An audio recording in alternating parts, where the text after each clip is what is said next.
Raise your voices, raise your glass high. Welcome to the Drink O'Clock Podcast. Let's dive.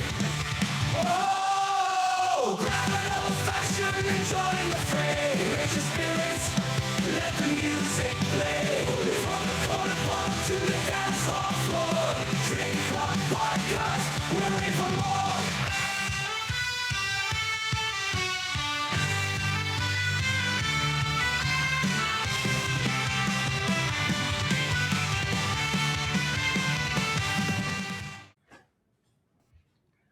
So this is week 3 of me having issues with technology, being the tech guy. All the people at work would make fun of me because they consider me the tech guru, I guess. But anyway, this is the Drink O'Clock Podcast. I'm your host, Rob Valincius, and I have the absolute pleasure of having Alex Lucio with me. Now, Alex, you're an engineer, an inventor, and an author. Welcome to the show, man. Thank you for having me. It's a pleasure to be here.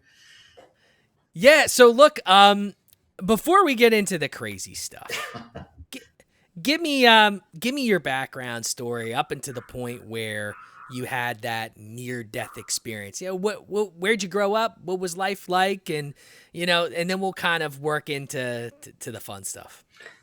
I grew up in South Florida, spent my whole life in Florida, a few years in Louisiana. Parents spent 4 years in New Orleans, which was interesting. Came back, was a computer science major, computer engineering. Started my career off as a systems engineer with Motorola. And I would say I kind of divide. It's funny, the near-death experience is more talked about in my 60s than when it happened. Primarily because I refused to talk about it for 20 years. Like all of us that have traumatic events, we're just like, yeah, I'm just, yep. Especially men, we tend to bury shit real deep. It also, there was a side way, which is, I have, I think, 20 something patents. And all of that is post NDE. And I link the two. And that's why I joke in the conference room that I'm the crazy man of the company. I'm allowed to be. And the reason that I give myself that title is I don't think I came up with an idea of myself at all. So it's I kind of spent the last 20 years trying to understand what happened to me, and that gets me into consciousness and death and life and all of that stuff. And then I'm a medical device designer. So I'm on the nexus of life and death and whether it's pharmaceutical, which is the factory I just built, or the devices that I designed and commercialized. But I'm always obsessed, and I find myself obsessed with death. And, if you go to my personal website, my branding, my portfolio site, it's the commercialization of 26 medical devices in a very short period of time. It's invention across different fields, respiration and ventilation, then oxygen, then disinfection. And then I jump entirely into a totally different area, pharmaceutical, of which I have no experience, and design a automated robotic system. And then from there I jump into writing fantasy. So it's a weird jump of areas, and to me it's logical, but to everybody else it's insanity. And so and I think that makes me certifiably a crazy man. Well, I mean, as humans though, let's be honest. Like, do you ever really end up exactly where you thought you were going to end up? Because I got to tell you, I mean, growing up, I had very different perspective of where life would take me. And every time you think yeah. Life's like, no. like Dikembe Mutombo, right? Yeah, it's that saying, if you want to make God laugh, tell him your plans. Yeah, because and it's so true. Yeah, the more planning you do, the more frustration you'll have in life. I kind of viewed it this way. You do all this prep and planning, And you needed to, because that was required to get you to the next step. But the next step is no correlation to where you thought it would be. You know. Yeah, yeah, and look, I work in the Medicare world, so I deal with seniors every day. Yeah. And as a 39-year-old, I probably think about death way more often than your average 39-year-old because I deal with it all the time. I see it, and I see the struggles that a lot of these people are having, and they're built on living on these pharmaceuticals, and that's what's keeping them, alive. Some of them alive. I know some people that are 78, 80, and they're totally fine.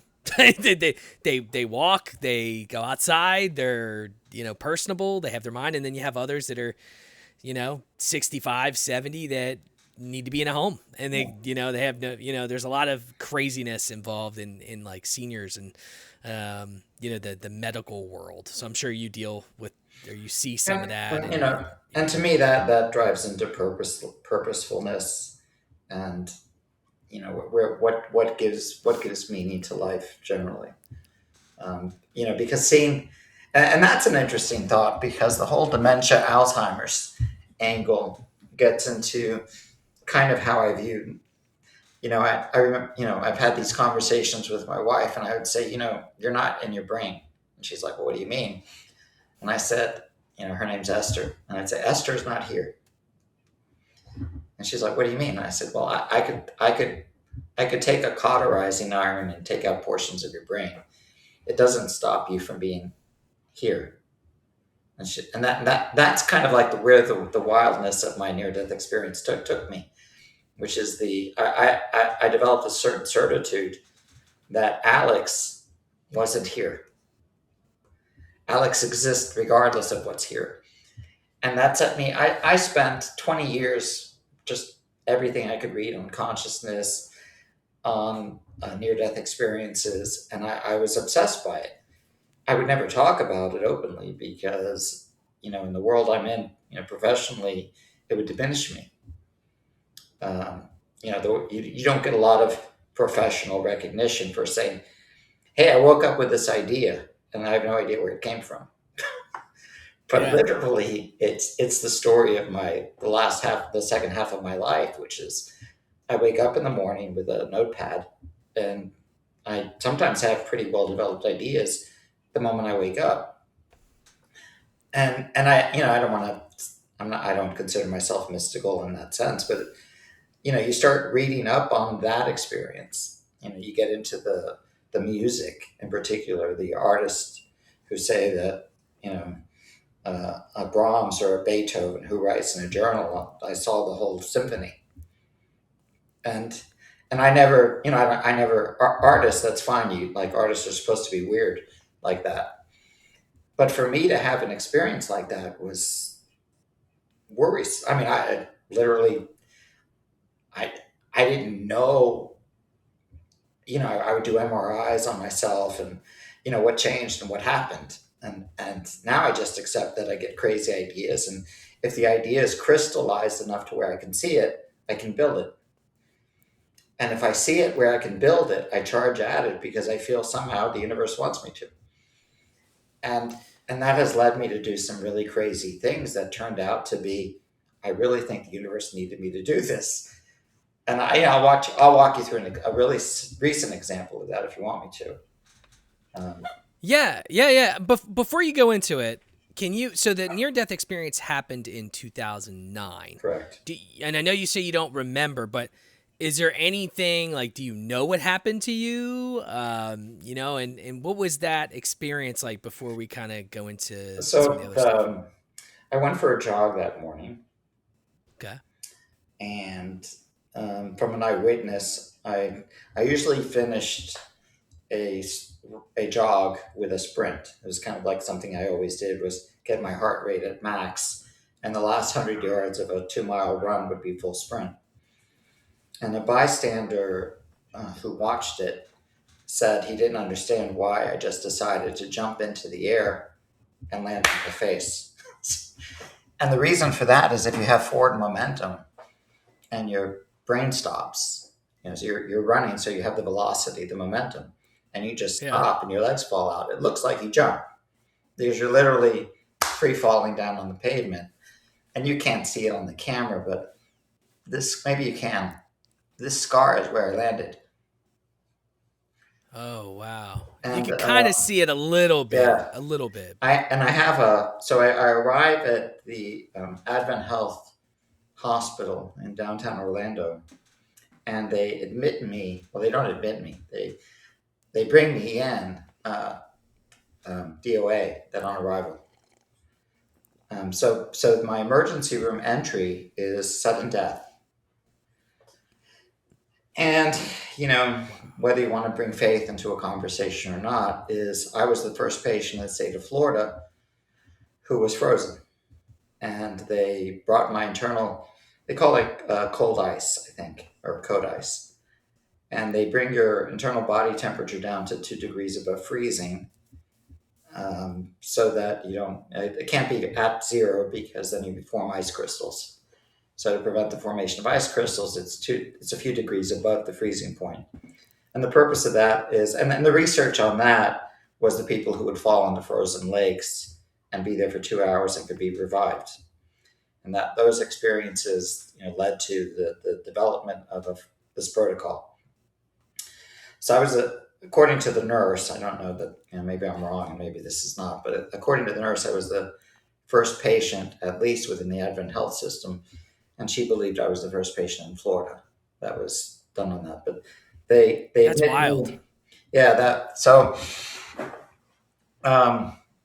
What's fascinating is both of my brothers are physicians, and my middle brother is on staff at that hospital. So he's sitting at the terminal going through my MRI, and then they were talking to the neurologist. And I had it was a pure vegetative coma. So I'm Wow. the only recommendation from neurology was discontinue life support, and because what was said to my family was that if I did come out of it, I would spend the rest of my life in a nursing home in a wheelchair, drooling down my chin without recognition of anybody. So that was my future. And Can't trust doctors, that's for sure. Well, it went so far that they had purchased the funeral plot next to my parents.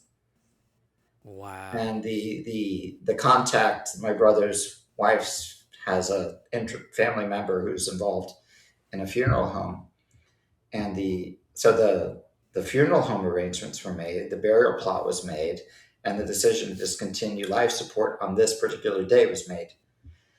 And that morning, I opened my eyes and I extubated myself, setting off the alarm in the nurse's station.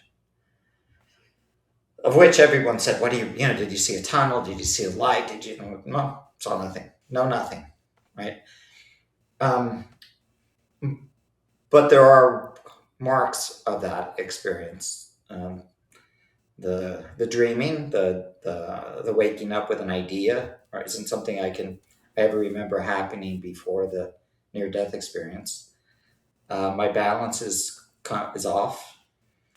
I just I'm an insomniac, whereas before the near-death experience, I had no problem sleeping. Immediately after, a lot of problems sleeping. So there were physiological changes from the brain injury, no doubt. But I have no recollection of what happened. And everybody's like, "Did you see a tunnel of light?" Or I'm like, "Nope, nothing, zero memory." But I would tell you, I know for a fact that event changed me because I have this preoccupation with the nexus of life and death that has persisted. I've had this obsession with time in general. In fact, if you look at the invention history, everything is frantic and rushed. One device, next device, next device, next device, next device. Build a factory, move, and somebody said, every single move since then is its own career. Most people develop a company that builds CPAP equipment, and that's a career. And I jump every device to device to device to device to device, and it's always a sense of impending timeline and deadline. And I don't know where the I mean, I guess psychologically I could say touching death makes me aware of the finality of life, maybe. But I do feel like whenever I get an idea that I see it in crystal clarity, associated with that is always this sense of urgency that I have to do it, have to do it, have to do it, and has to be done now. And that makes me feel weird because weird things happen when that happens. And and I don't like to talk about it. And for 20 years, I've never talked about it. But I'll just, you know, I could give you that the last example is building an IV factory. Yeah, hit us with that. Yeah, so I sell 3B Medical, which is the company I built, which is where I commercialize most of the med devices. And I get an idea that I have to build an IV fluid factory. And that's an insanity because I have no experience in pharmaceutical manufacturing. I have no nexus to pharmaceutical operation. I don't know anything about it. I'm the last person who should think I could build an automated factory. And yet I actually can see it in my head. And I know exactly what I want. And I start sketching, you know, I see the building. I can see the line in my head. And now I'm building to fulfill an image that I can see. And I can't explain that, but I'll tell you what happened when I did it. So I got the certificate of occupancy in March of 2000.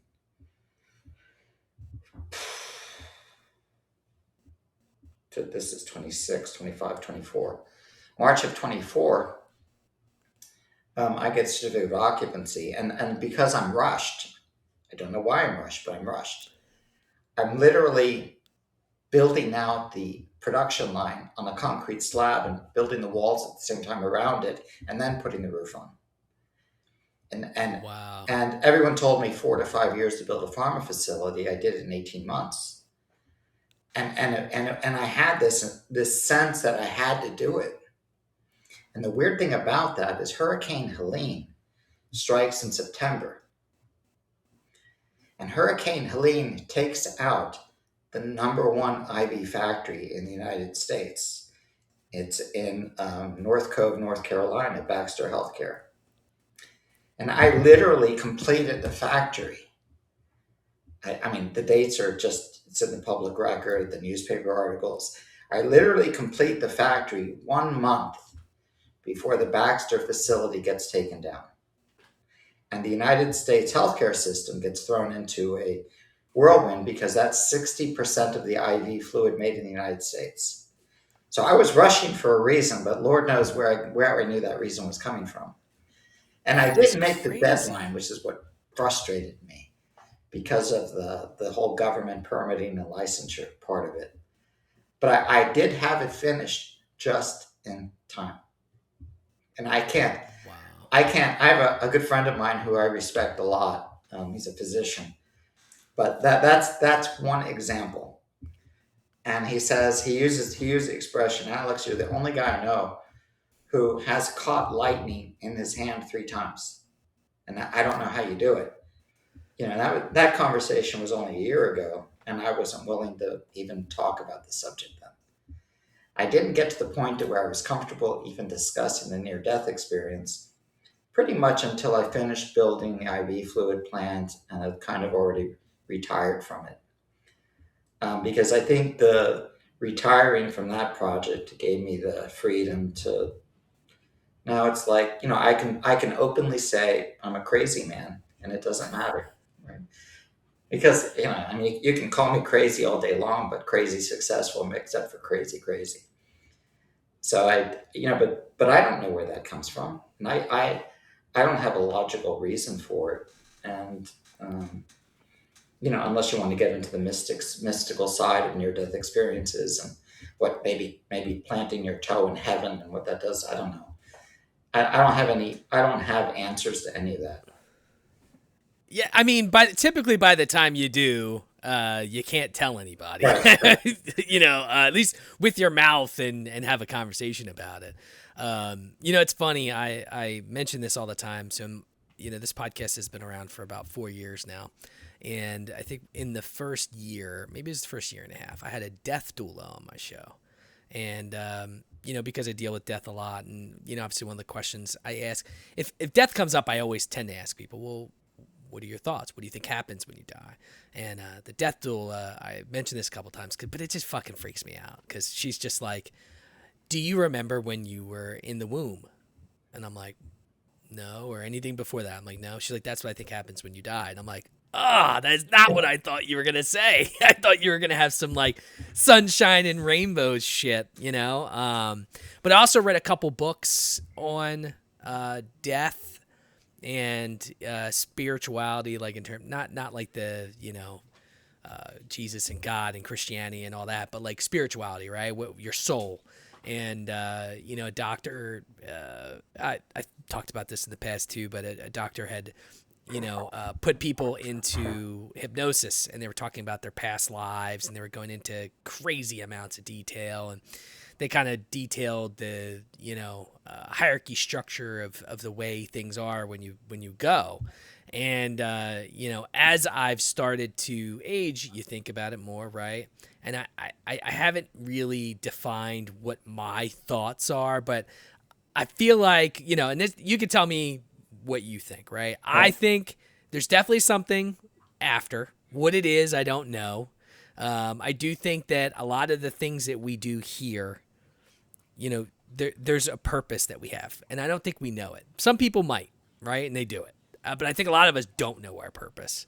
And I think that there's a lot of things that we, came back to accomplish or in this life are supposed to accomplish. And if you don't, it's kind of, you go back, you review your life, you come back and you have that purpose again and you try to do it or whatever the case is, right? I think that's kind of where I'm at right now. But I also think that, there's definitely got to be a being that created all this or set everything in motion. Do I know what that is? No. But, you see religion and, you see Christianity and Hinduism and all that. And ultimately, at the end of the day, right, there's something. There's a godlike figure that created these things. So a lot of these major religions, that's what they kind of fall on. Now, if you get into Greek mythology, it's a little different. I know you did your kind of studies for 20 years. So hit us, man. Like, what do you think happens? Like, what along your studies would you run into? Do you know? I was on an interview the other day, and sometimes you have to be careful because you can get incredibly repetitive on stuff. Sometimes the more you keep talking, the stories. But I brought up, it came out, and the podcaster mentioned the interdimensional nature of NHIs, and because there are two camps. The kind of like the Spielberg movie coming out next week, which is they're from outer space, the lights in the sky, they're scary, and we don't know what they're about. Yeah. And then you have the Congresswoman Luna, Paulina Luna, who was in the congressional hearings, and she comes out and she calls them interdimensional. And that's a little bit more interesting to me because I actually think I'll get into the near death and death.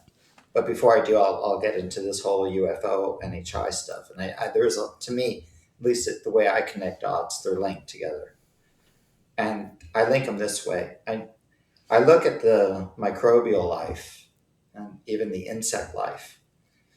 And, the varieties are in the tens of thousands. And I do think, I do firmly fall in the camp of there is a God. Just because the notion of not being a God with the increasing level, not having a God requires that you don't have a reducible complexity the farther off you go and the smaller you go. And yet the smaller you go, you find increased complexity. At the cellular level, mitochondria and whatever, even to genetics. I think the notion that life could be simplistically defined originated when the idea that people thought of cells as simple structures. And they just thought that you kept increasingly getting more complex as you evolved. And the record's actually the opposite of that, which is you have this incredible complexity that actually becomes more complex the smaller you go. So you even get into quantum and or you talk about what's required for sight, and you find that the systems get more complex, and the smaller you go, even to the microscopic and submicroscopic, you get into incredible complexity. So from that, my takeaway from that is that everything I learned in, say, growing up, that you had this evolutionary system that added the complexity, and you started from simple cell, well, that goes out the window, because that's no longer factually tenable as a position logically. That takes incredible amount of fantasy. So then you're left with, okay, so the universe is more complex, and the smaller in scale you go from the macro to the micro, the more complex, not the less. And then that does require a creative mind. And then even getting into the genetic code, which is now clearly a logical construct. It's a program that you can manipulate. And the danger there is, of course, men learned how to manipulate it. And so that you end up with some crazy things going on. But even that speaks to the fact that literally the code of life is code. And that at that point, the idea that you have random things happening that somehow, coincided into life forming is, I just think that requires magic. And that's a step too far for me. I actually think the God idea becomes the far more logical way to frame it. And then one of the books I read a while back, which is fascinating to me as a thought experiment, was a little tiny book, not more than a quarter-inch thick, called Flatland. Have you ever heard of it? It's No. But so it's kind of written in the late 1800s. I forgot the author's name, but it's a pretty interesting thought experiment. It wasn't written that way, but I read it that way, and it basically takes a land that's two-dimensional. It's flat, and it gets visited by a three-dimensional being. And if you just consider the notion of not a great cube, but assume this is a cube. Yep. And the cube is passing a plane. When the cube touches the plane, it's a point. As the cube traverses the plane, it becomes a rectangle that becomes larger and larger and larger and larger as you get to the middle, and then becomes smaller and smaller and smaller and smaller, and then vanishes as a point. And from there, I deduce that one of the hallmarks of an interdimensional being intersecting a lower dimension is that you are defying the laws of physics and changing physical shape and disappearing. And that fits to me a lot of the NHI phenomena. In and out of our existence, in and out of our existence. That to me is interdimensionality. Then you have the recovered space programs, which to me are totally different, because whoever's interdimensional doesn't need a spacecraft with landing lights. That notion is so in my head, and I don't know where this goes, and I could be as foolish as the next person, but I got really deep into the phenomena, and I separated the orbs from everything else. And in my mind, at least the way I connect the dots, the orbs are the supernatural element. They're the interdimensional passageways, and the lights in the sky I'm skeptical of, just because so what's on the back wall is a series of patents, of something like 26 of them. It's what I do, and I spend a lot of time on the patent database. And one of the quirkiest things is, if you do that, if you just watch Star Trek and you take all of the concepts from Star Trek, warp drive, anti-gravity, everything that spaceship Enterprise does, you could literally find a patent for it.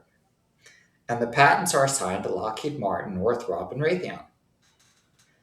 And I read patents for a living sometimes, and I read those, and I'm like, this is so weird because um, you could run a pretty intensive psyop on an invasion scenario just using the patented technology that I think is reverse engineered by Northrop, Lockheed, and Raytheon.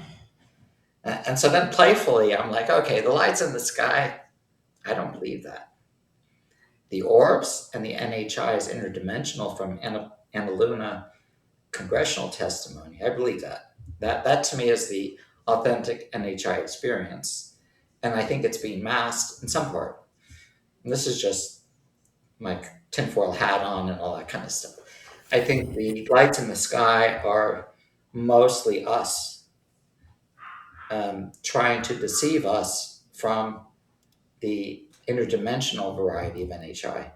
So I think there's this tech NHI, recovered, reverse engineered extraterrestrial life, because I think the universe is teeming with life anyway. And I think you have this, that's not the supernatural element of NHI, and I think they coexist. And then you get to, in that congressional hearing, they brought up the Book of Enoch. And I ordered it and read it. And the Book of Enoch is interesting because it defines this whole watchers concept. And that's kind of, I think, where the Congresswoman was coming from, more trying to understand it in a spiritual way. I think all of that is true. I don't think they're mutually exclusive. I think there is an interdimensional entity is a spiritual entity, because an interdimensional entity is in your reality and right next to you, and you don't even know it, right? I mean, where is 5D? It's in front of you. It's in you. It's by you. And, I go back to that book, Flatland, and, what are the, take the notions of, let's take the notion of Christian God, which is that the God is outside of time, outside of space, and all-knowing. And, you think about what those properties are, and that is a dimensional, that those are attributes of higher dimensionality in this way. Now, you take a Peanuts comic strip, and to the character in the comic strip, his future is the next paint over. He doesn't know it till he gets there. To the reader, you're looking down at the comic strip, you see his past, you see his present, you see his future, like that, because being outside of that dimension gives you the benefit of being able to see everything in that lower dimension. You can put your hand, an ant going through a maze doesn't know his future. You look into the maze as outside it, and you see a spider ahead of him. You know exactly what the ant's future is. And it's not magic, it's dimensionality. And in my mind, there was no separation between spiritual realm, because I think the spiritual realm is just a different way of calling the dimensional realm. And so that's kind of how I pieced that together. And then the last component of that is, what is consciousness? Who are you? Where are you? And near-death experiences inform me that that's dimensional. And so what is death? Where was I for 3 days? I was right here. And I just wasn't, here. But I was still around. I mean, I didn't cease to exist. My brain had zero activity. So I'm flatlined. I have no brain. But I existed. And I'm pretty sure I existed because I'm still here. And that forces you to kind of think, okay, well, who are you? Where are you? And then if I wasn't here for 3 days and I was still right here, that's near death, right? And I could only logically, the only logical construct for that for me was a dimensional one. And that dimensional one lends itself to a spiritual one, because I think the spiritual people and the people talking interdimensionally are talking about the same thing. And then I think life and death literally becomes being raised to, so if I think it was one of these UFOologists, Bob Lazar, who said according to him, and you could take that as far as you want. And, I don't know. I think probably smoking marijuana helps in these discussions. but Some ayahuasca, Well, Bob Lazar said that an alien told him they referred to humans as containers of souls. And I kind of like that because it actually gave me a visualization of what I was thinking, which is that consciousness, has to reside. There has to be a receiving side of it, which is who you are. But it's not your origin, and it's not your end. And if it's not your origin, it's not your end, then death folds really neatly into this. Because then I know usually it's not a great idea to start discussing scripture because you don't know where everybody is, but there is one line in the New Testament which fascinates me, because nobody in you say religion, nobody in religion mentions it. But of all things, it's the line that kind of had me. I got excited about it, which was. Therefore, we are surrounded by so great a cloud of witnesses. And everybody who's a really strong believer reads that and does like, okay. I read that and I'm like, whoa, a cloud of witnesses. They're right here. They are right here. Because I see death as being right next to the present, just one dimension removed. And then what is death? I think it's ascension to that dimension. And what is birth? It's descension into your form. And that kind of wrapped it all up pretty neatly for me. And then I had a model. And that was the model I went with. It was the model that allowed me to impose a logical construct over life and death that made sense to me. And that framework actually informed the novel a little bit, the science fiction part of it, which is how an NHI, in the novel, I refer to the fact that ancient civilizations and all of humanity is being guided by a whisper campaign. And that is informed by my idea of waking up with ideas. Because then I started to form an entire worldview that the leaders of our world, the inventors, the musicians, wake up with ideas and nobody knows who's giving them the idea. And that's why I say that the progression of human civilization was a whisper campaign. And the whisperers weren't always benevolent. You have a lot of weird things in culturally that persist and continue persisting. And I think, you get into the duality of good and evil. And a whisper campaign lends itself perfectly to the notion of good and evil. Because there was a painting, I guess it's the Faustian bargain or something, that has the devil whispering in a man's ear and an angel on the other side, like, oh no, don't do it. Yeah. And my near-death experience kind of leads me to believe there's a little bit an element of that, in the sense that I don't think we know where inspiration, both good and bad, come from.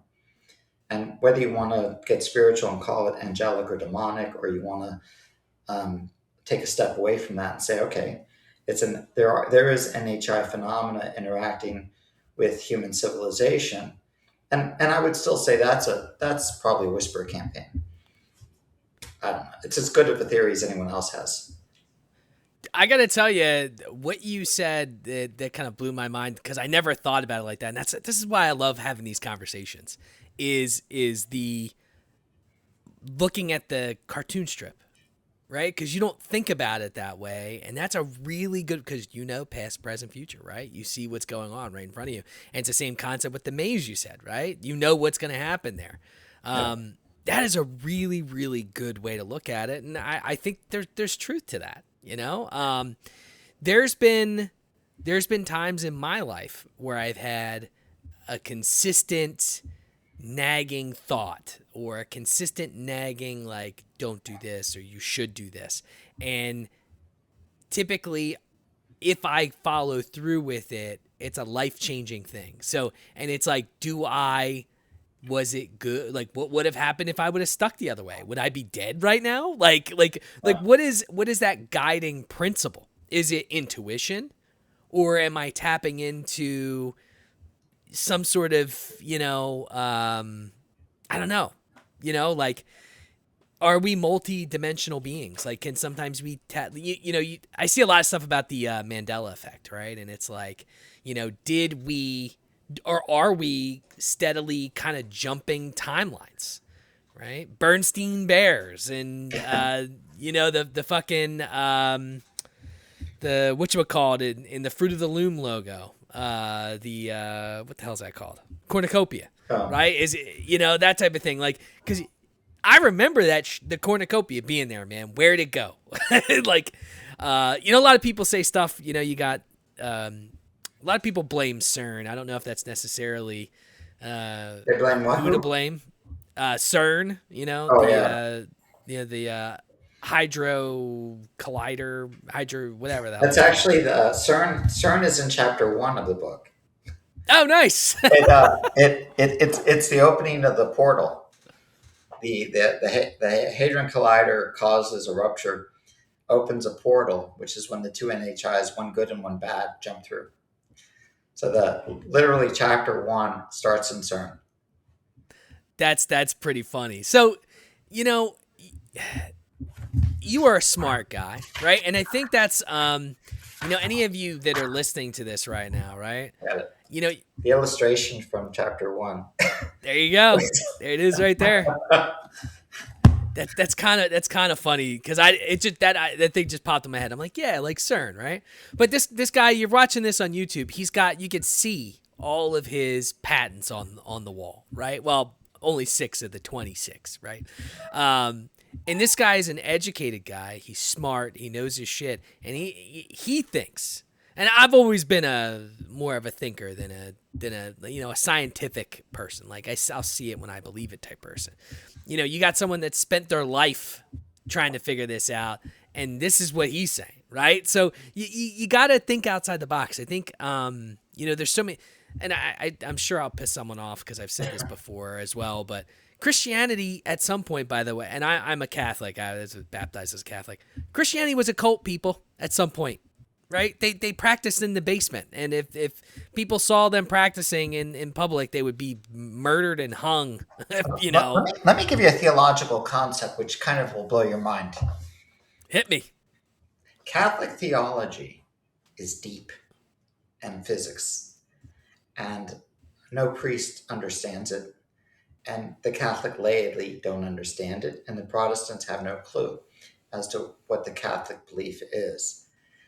But, and I thought about this a lot just because I'm into time and consciousness and things like that. But consider, do you remember as a growing up Catholic, do you remember what the Eucharist was defined as? It was defined literally as the body and blood of Christ. And the actual teaching is that at the moment of consecration, it's the same event as the Last Supper and the Passion at the moment, such that, so this is actually a patristical teaching from 2,000 years ago, and the early church fathers said that every mass said throughout the world fulfills the prophecy that a time and place would come when a perfect mass was offered throughout the world at the same time. And so the notion that when you're sitting in a church and the priest is saying, holds the Eucharist up and says the body and blood of Christ, that you are literally at the moment of Jesus at the table in the upper room doing the blessing of the bread and the wine at the Last Supper. And this has been a consistent concept, but nobody actually has thought about it or focused on it.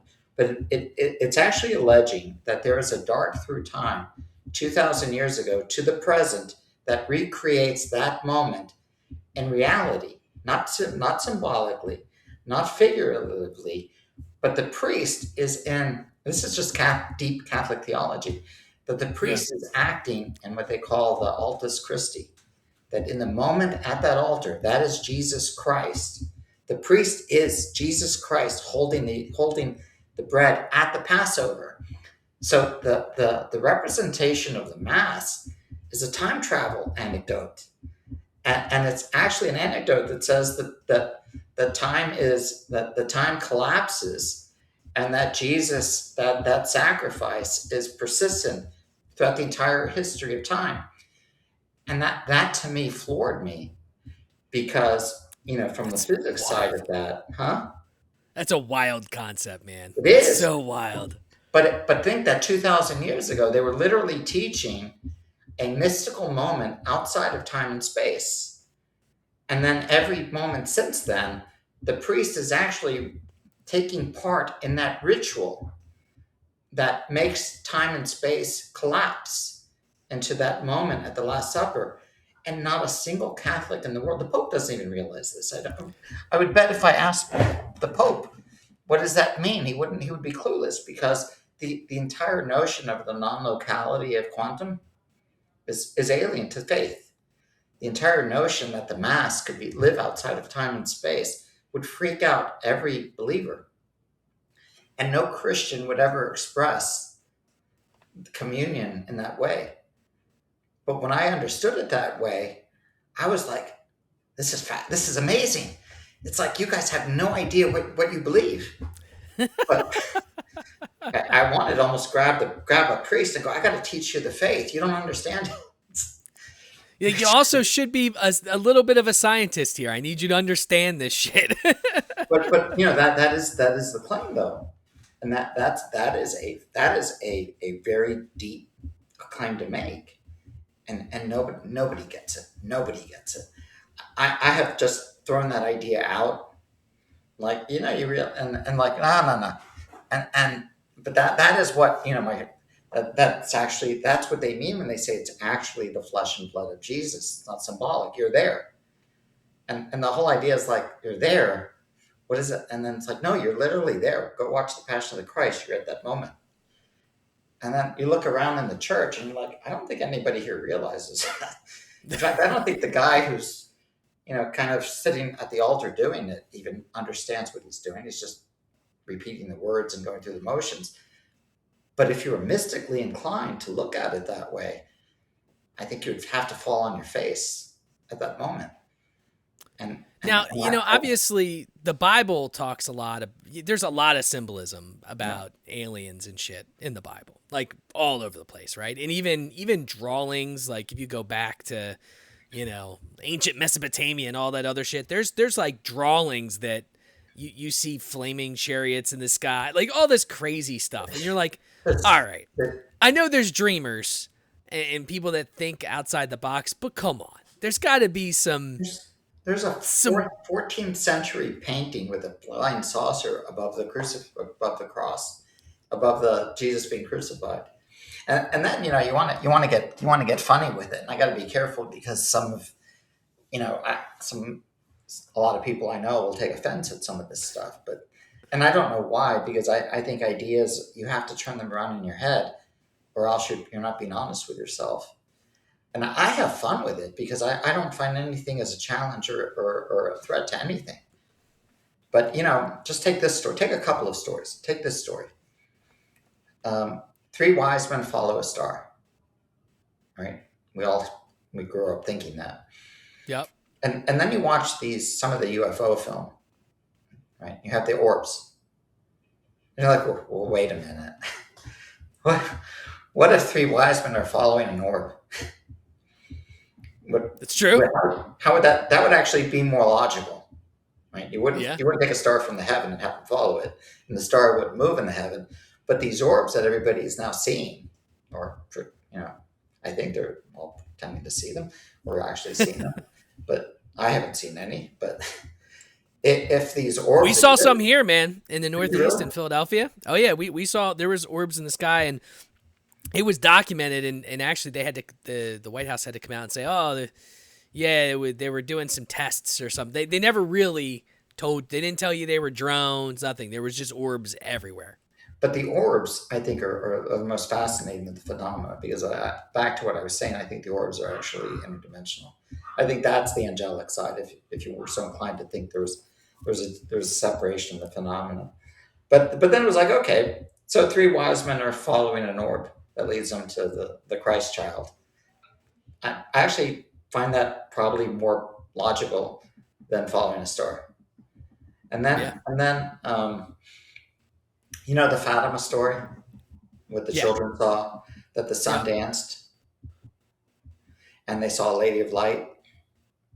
And there's a UFO guy that keeps getting invited to the White House and the Department of Defense. His name is Chris Bledsoe. And he seems to be, at least the government seems to think that he's pretty well connected to the phenomena, that they talk to him, see him, and even physiological readings of his body are now different. And I don't know what to make of that, but I bought his book and I read that too. It's called UFO of God. And what was fascinating to me, particularly growing up Catholic, is the Fatima story. Because Chris isn't Catholic. Chris talks about being visited by a lady of light or lady in white. And his description of her is identical to the children's description of Mary and Fatima. So then I was like, okay, so the Marian apparition Fatima and Chris Bledsoe's alien, the descriptions are identical. And then the phenomena that the children see along with 10,000 people is that the sun dances, and it's witnessed by 10,000 people. Actually makes the paper in New York City because it's photographed. And this isn't that long. I mean, this is in the 1900s, so it's not like ancient stuff. Yeah. And then you're like, okay, well, now that gets fascinating because the sun dancing is also a lot of the stuff you see in the sky with the UFO phenomena. So I read, you could read the account of Fatima from 100 years ago, and then you can read Chris Bledsoe's book about a UFO encounter, and you put them side by side. Okay, one is talking through faith in Christ and Virgin Mary, and the other one is talking UFO and alien and phenomenology. And literally, description-wise, it's identical. And I think the best position to take in life is an open-minded, somewhat skeptical, but somewhat open acceptance of, if something proves to be true, don't run from it. Because I think if those are your rules, you're grounded. I just downloaded his book because you've given me you gave me a couple good. I'm a audiobook guy, so I listen to audiobooks because I hate listening to the radio, and I'm like, yes. Flatland will be a quick one because Flatland, the book, is only this thick. But that was one. Let me see. Actually, you know what I would do if I were you? I would actually go on Amazon and buy it. It's like $3. And the reason is the author sketched out Flatland. So he has his little sketches of 3D, 3D passing through 2D. It's just kind of cute. It almost looks, when you flip through the book, like a kid's book. But when you read it, definitely it's not for a kid. It's definitely not for a kid. I'll check it out. I'll check out sometimes I feel like those books like that, you need the pictures because it helps kind of dictate, the understanding of the principles. I just thought it was a very non-technical read, and that yet it had my mind going into all kinds of physics. And that's actually the sign of a really good book, because if the ideas seed, stays in your head and keeps seeding new ideas, that means the material was really interesting. Yeah, I listen to a ton of sci-fi books. That's like my thing, and a lot of the sci-fi books I do read have very good physics. They talk about shit that is definitely real. That who knows when it's going to exist. Interstellar was a weird novel, deep novel, and I think the writer's a physicist. So I think novels, bringing complex subjects into fiction, particularly controversial subjects into fiction, let you get away with a whole lot of stuff. Yeah, like Project Hail Mary. I don't know if you saw the movie, but I saw the movie come out, and I'm like, all right, I heard it was a book, so I just read the book, and the physics in that is pretty good. I mean, they talk a lot about stuff that I mean, some of it doesn't exist. Astrophage in the book is basically a single cell life form that can generate heat to like 94.5 degrees Celsius, and it could be basically infinite power.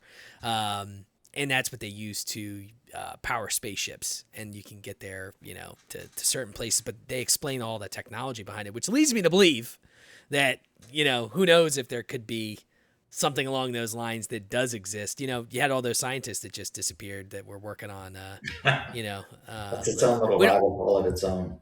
Yeah, we don't need you out of here, Alex. We gotta slow down on that. But look, we're getting close to the hour mark, so I don't want to forget to talk about this real quick. But you had mentioned it. Talk a little bit about your book. It's The Weight of a Dog. Yep. So the novel is basically my thinking of 20 years thrown into a fictional story. And the fictional story, I have an author's note at the end, which is kind of why I wrote the book, which is real. It was real enough to where my wife, when she read it, it's like, I remember exactly that moment. I could see it on your face. And I write that I'm a workaholic, and I think I've missed most of my life just working, which is, it's how I have fun. I don't know how to have fun without working. But I was on my laptop, and my Bulldog is at my feet, and he does this thing with this, like he wants to play. He just paws your leg. Oh, yeah. And I'm like, yeah, okay, I'm working. And I shoo him away, and I'm working. And I had my 3-year-old granddaughter, Luna, climbs up on my lap, and I call her my monkey because when she was 2 and 3, she had this habit of just kind of like being a spider along my back and over my head and my hands in my eye. And, anybody with kids will, relate to that. Oh, yeah. And Luna wants to crawl on me. And again, I'm busy. I'm actually doing something very technical. And I start to move Luna off my lap. And I look down and I see my dog's just looking at me. And I look at Luna and I look at my dog. And this is like such a really simple thought. And for whatever reason, this was a profound moment for me. I shut the laptop and I get down on the floor. And I'm like, I wrote in the author's note, she's 3, he's a dog, they don't understand. And I stopped working at that moment. I caught myself, and as I'm playing with them and I'm playing with my granddaughter, it was that moment I was like, that's the only thing that matters in life. And I missed my entire life. I missed it. I didn't see any of it. And I wasn't really present. And so the concept of being present pervades all through the novel. The novel, some of the reviews on Amazon surprised me. There's like 50 reviews, and most of them are really surprisingly good. Especially given Amazon reviews. yeah, I expected to get the, this sucks kind of thing. Oh, yeah. And the haters, man, the haters. Yeah, well, most of them are saying that they cried, and I didn't know I was writing a crying book. I didn't mean to. And that's what you get when you kill the dog in the end, I guess. But anyway, that's not a giveaway because that doesn't tell you the story at all. And actually, that's a trick ending. It doesn't. So I can give it away, and you can believe it, and then you read the book, and like, you didn't kill the dog, you bastard. And so the notion of presence and the other thought, and this has nothing to do with anything we talked about. It was just kind of, as I get into my 60s, as I get more grandfatherly, as I start to get, I start to feel a little bit wiser and think about, legacy and not so much the noise of life, but the meaning of life stuff, is this notion, because I see it in my own marriage a lot, which is, and I think this is a universal experience. So I can, if I bring it home to me, it should convey. And that is that my wife and I'll have an argument. And I mean, we'll both be at here. And we typically don't argue. Neither one of us likes to argue. The typical way I argue is I grab my keys and I jump in my car and I go for a drive until I get over it. My wife goes through, I'm not talking to you. Right? Been there. And so that's how we resolve problems. It's like, just pretend they didn't happen. and then we calm down until we can reason our way through it. Yeah. And it's always this experience where you're getting madder and madder and madder at the person who's in the other room. And a day goes by, and then you go to talk about it, and you don't even want to talk about it because it makes you feel so stupid that you allowed the smallest of things to flip you out and build into this monster in your head. And in the novel, I treated that, I referred to it as the wall of skin. And I reasoned that most of human misery is the fact that we're perceiving each other wrong, and we can't get into each other's experience, so we're judging, and then we're reacting. And that if that wall of skin didn't exist, you would see through a person to where there would be no judgment because you would see through them. For instance, you have a really, really, really horrible boss. He's a tyrant. And then you get really deep into what made him a tyrant. And you find out that the kid had the most miserable of existences as a young adult and a child, abused and battered and all that stuff. And that's kind of hard to hold it against him because, you can see him. And so I use that as a literary device. I use the dog, and the dog sees the trauma. He sees the wound. And so it's a novel that is more interior than action. And the only bad reviews I have are the people who picked it up looking for an action novel and found it a slow read. And it's a slow read because it's sort of a psychological, it deals, although the premise is, there's a dog who saves the world by going to the pyramid in Egypt. I'll tell you about that in a second. But at a deeper level, it's a slow read because I'm trying to unmask what I've determined to be the source of most failed marriages, of most human misery, which is two humans sitting in a room, unable to talk to each other and unable to really see each other. And that's kind of the heavier story. So it's a grief novel, and there's a guilt novel, and there's a generational trauma novel, but it sits on a science fiction story. And the science fiction story, I joked that I wrote it the same way I designed a medical device. And I can't end this podcast without explaining that. I don't consider myself a writer in the traditional sense. And I'm not a science fiction person because, I am in this novel, and I could be because I love tech. But I could never write Spider-Man. And I would be the guy that would be so hung up trying to figure out how Peter Parker isn't, leaving his the nozzle soaking in the solvent overnight because it's adhesive. And then what is that adhesive made of? It's like these kinds of things bother me. I can't, because you can establish there are a couple of writers, Michael Crichton, Jurassic Park. He gets really deep in science. Blake Crouch does that with quantum. And then you leap off of the science into fiction. And I'm that I can do. So the science is real, and the applied engineering is real. And it had to be very real because I couldn't lay over a fictional human drama on a science fiction premise. That the science fiction premise was nonsense. That part had to be real to me because from an engineering point of view, it had to work. And so what informed that? What informed that was basically the research that came out last year, early January, February, with the ground penetrating scans of the Giza pyramid. Have you heard that? Yeah, they found a ton of stuff, right? So it turns out everybody thought this pyramid was a structure. Then they find out below the pyramid is 2 kilometers of structure, such that the pyramid is just a capstone over this monstrosity.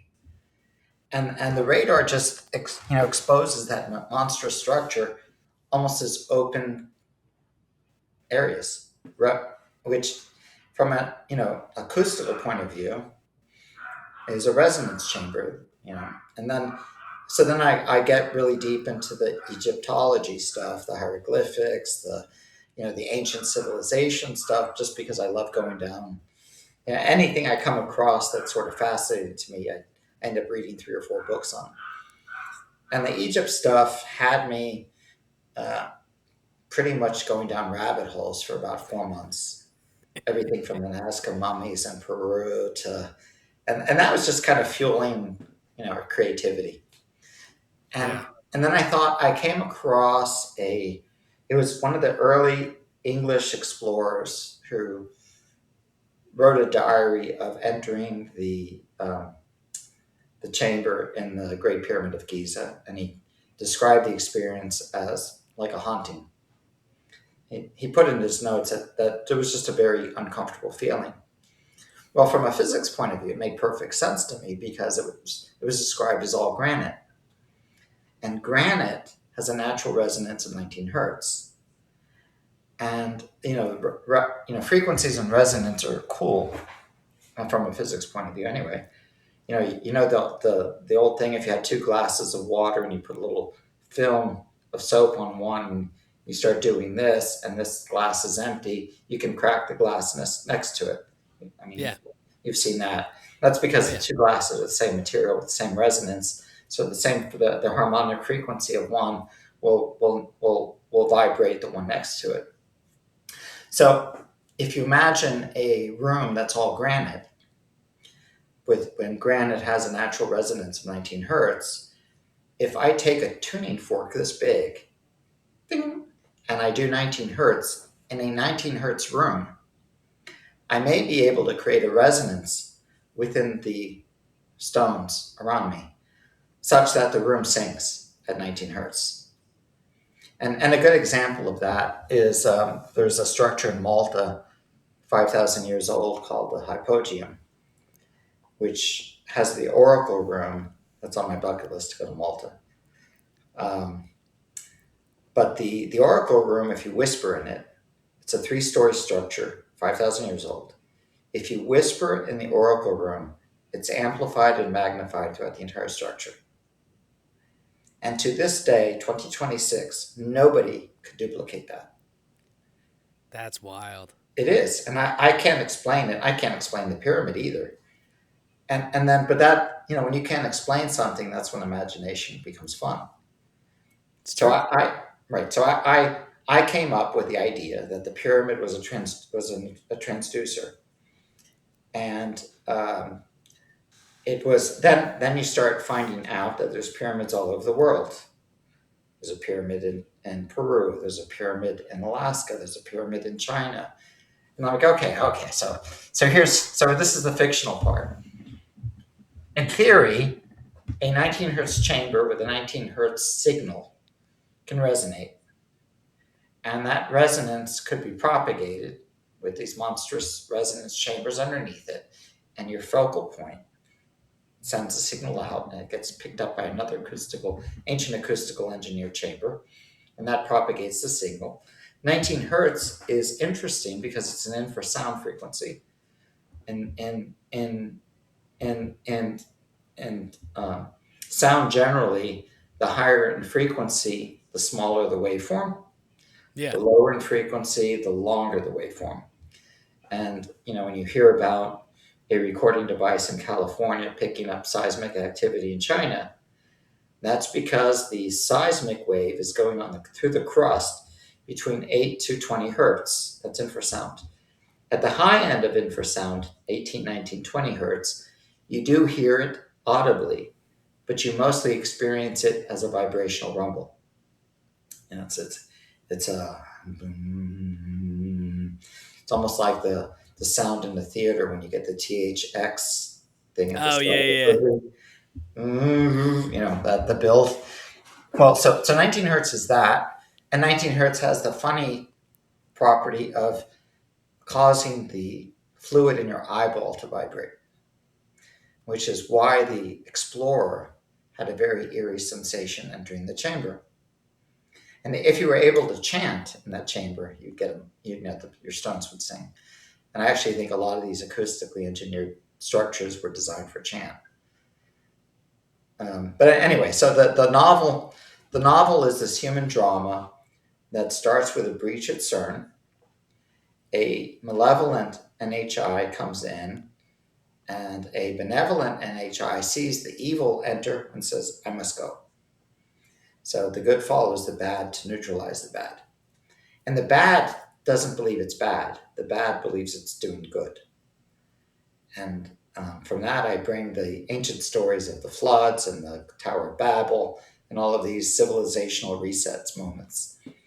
And I posit that God or NHI or God working through NHI allow humanity to get just so far until they start mating sheep with humans and dogs with creating life forms and all that kind of, basically humanity will do some stupid stuff if you let it. And that the universe eventually allows humanity so much rope, and then eventually it looks down on what humanity is doing, goes, you're going to kill yourself, so let me just reset the table. And there's the flood, and you start civilization over again. Well, that seemed, that's not my idea. That's an ancient civilization thing that's been going around for a while. Yeah. But I played with that. And so then I was like, okay, so then the ancients understood that gods, NHI, whatever, were going to reset them. And they understood that a frequency could stop it. And so basically the novel posits a frequency war. And the ancients were trying to stop the reset through frequency. And then the NHI had ways of, countering that. And as I'm thinking through that as just a possible science fiction premise, Yeah. I'm back to my dog at my feet.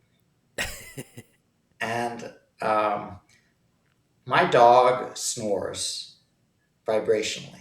And bulldogs tend to have a very heavy bass that's vibrational rumble. And, you don't have pure tone and sound. If you measured a bark, and you took out, and you just, you get sound in general has multiple frequency ranges. It's not pure tone. Very rarely. In nature, you never have pure tone. Yeah. But it wasn't far from me. It wasn't a far imagination stretch to hear my dog breathe and say, if I measured that, I'm absolutely certain somewhere in there is infrasound. May not be exactly 19 hertz, but it's not that far off. And I have a frequency generator that does tones, and I play 19 hertz, and I listen to my dog breathe. I'm like, but lose the signal. So from that came this crazy idea, because 19 hertz can propagate the earth through transducers and amplification and resonance. But 19 hertz can't reset consciousness. It has to work for me to actually write it. So I start doing this. There are a couple of papers that talk about really interesting properties of 40 hertz and memory, and how 40 hertz can interfere with memory. And I don't actually need the science of that to work. I just need to pick a frequency that can be tied cognitively to something going on in your brain. Yeah. And then in my fictional side of that says, okay, 40 hertz is the reset signal. And now I have to modulate the 40 hertz and the 19 hertz carrier wave. That's the science fiction part of this. So then the adventure, and why there's pyramids and bulldog in the cover, is that the adventure, and remember, above the adventure is this really deep, profound human drama that gets into grief and loss and all that stuff. But below that is this science, a device that's in my imagination that the ancients built for propagation of an acoustical signal. So I invent a device that is, in my mind, comes from Ezekiel's wheel from the Old Testament, wheels within wheels, and that is a otherworldly device that's also somehow part of the product of reaching in from CERN. And that device inserts a 40 hertz signal into a 19 hertz carrier wave when it comes in contact with 19 hertz carrier wave. So the plot, aside from the human drama and the intergenerational trauma, the science fiction plot is ancients built an acoustical system to allow humanity to reset consciousness to a higher level. And there's an NHI frequency war to stop it, to reset it. And the dog is actually the benevolent NHI who comes through and takes the form of the dog. And the NHI is in a hat tip to The Lion, the Witch, and the Wardrobe. That's cool. And C.S. Lewis's Aslan. The dog says to himself, last time I came as a lion. And he said, this time I need a humbler form. And he enters the puppy. So that was just I love C.S. Lewis, so it was kind of just a little hat tip to C.S. nod. Lewis. Yeah. I love it, man. That's a cool premise. I'll give you a book before we leave today. If you like science fiction and you really like kind of, I don't know if you've read it, but it's the Bobaverse, okay? And there's a lot of books. It's Dennis E. Taylor. The science in it's really freaking cool. It's basically about a guy that's dying of cancer, and he decides that he's okay with them taking his consciousness and copying it and making him basically they put him on a spaceship and send him out. And his sole purpose is to create copies of himself and travel to far off universes and different planets. And because they want to eventually create there's really no human element anymore once it's just him. But all of the books kind of go through him replicating himself. And, all this different things, he runs into an alien race. At some point, he runs into a primitive race on another planet, but it's a copy of him. So some chapters and he names himself. Like, he was a nerd, so he names himself. Obviously Bob was his real name, and then you have Bullwinkle from Rocky and Bullwinkle and random stuff like that. But there's a bunch of books. There's a lot of them, but the science in it is really, really cool and like legit. So you must have done a shit ton of research like you did. And I think you'd fall in love with the book. I'll leave you with one little thing. There's a cheat on my website for the novel. Yeah. The last thing, I'll give the cheat away. If I can find it. Yep. So, you see the key? Yeah. Okay. In my mind, one day somebody is going to spot the key and is going to go to the website, and there's a map, and they're going to see a little gold key on the map, and they're going to click on it. And it's going to give you a whole different take of, so you're going to read the novel. If you read the novel without thinking about it, you read the novel of a boy and a dog who saved the world. Yep. And then you get hints of the scaffolding below it.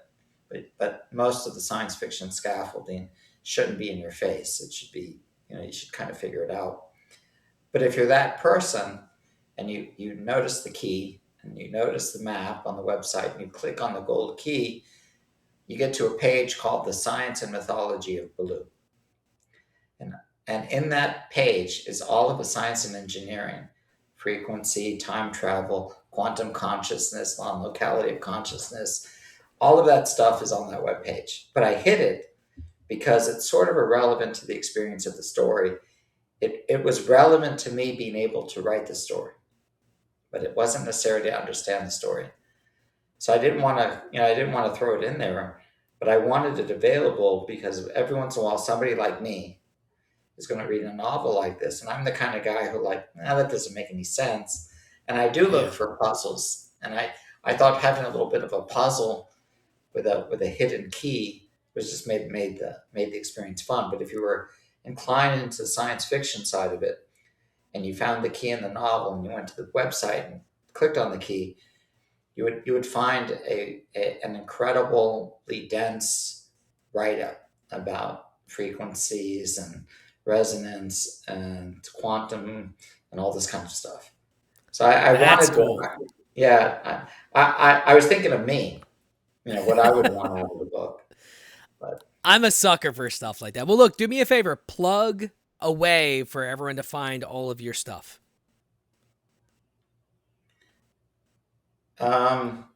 you can find the novel website on weightofadog.com if you just want to see who I am. My portfolio page is alexlucio.me. It's my .me. So, Perfect. and I'll just show you kind of how I got to where I'm at. But the more fun website is the novel website, The Weight of a Dog. And of course, you can buy it on Amazon. Yeah, you did a great job. I was on The Weight of a Dog, and it's a how you have it set up is really good. Yeah, And I got some news from the publisher today. It was kind of fun. I don't know that it's meaningful, but we were #1 in our category on Amazon that's as, awesome. as a new novel. And that was just, I just got on a couple of book clubs meetings, and the book clubs are interesting. I've been on doing the book club circuit, I guess, and it's mostly women, mostly older women, but they read a hell of a lot of books. Yeah. I read a lot, but I don't read as a lot as these ladies do. I mean, you're on a Zoom call with them, and they're like the entire room they're talking from looks like a library. It's like, well, this is my second book of the week. I'm like, you just go novel to novel to novel to novel. I can't do that, man. It takes me a long time. I'm listening right now to Stephen King's, is it Fable? Or Stephen King's, what's it called? Fairy Tale right now. It's pretty good. I haven't read a Stephen King novel in a really long time, so I kind of want to. Well, the last try one I something read new. was the Dark Tower series, which I thought was kind of cool. And I Dark actually Tower is know- good. I'm just so behind on it. Like I Yeah. wouldn't even know where to begin because I haven't read all of his novels, and I feel like you got to kind of be really more plugged in. I actually like, if I in that genre, I like Dean Koontz a little bit better. Oh yeah, Mostly because I'm a dog person. He always puts his dogs in the horror. yeah. We're dog people here too. Yeah. So, well, look, I have to go give my dog actually her medication because my dog unfortunately gets seizures, and it's a 12-hour schedule, and we've been doing it she's 10, so we've been doing it for 6 years now. So They become your family. But listen, my podcast is Drink O'Clock Pod on all socials, Drink O'Clock Podcast wherever you listen to podcasts, and we'll have this up soon. And thank you so much, man. This is a great combo, Alex. Yep, loved it. Thank you. Have a great night, man. You as well.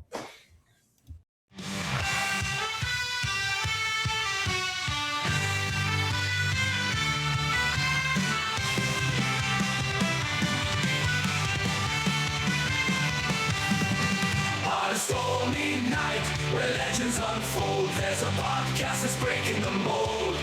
Raise your voices, raise your glass high. Welcome to the Drink O'Clock Podcast. Let's dive. Oh, grab an old fashioned and join the fray. Raise your spirits, let the music play.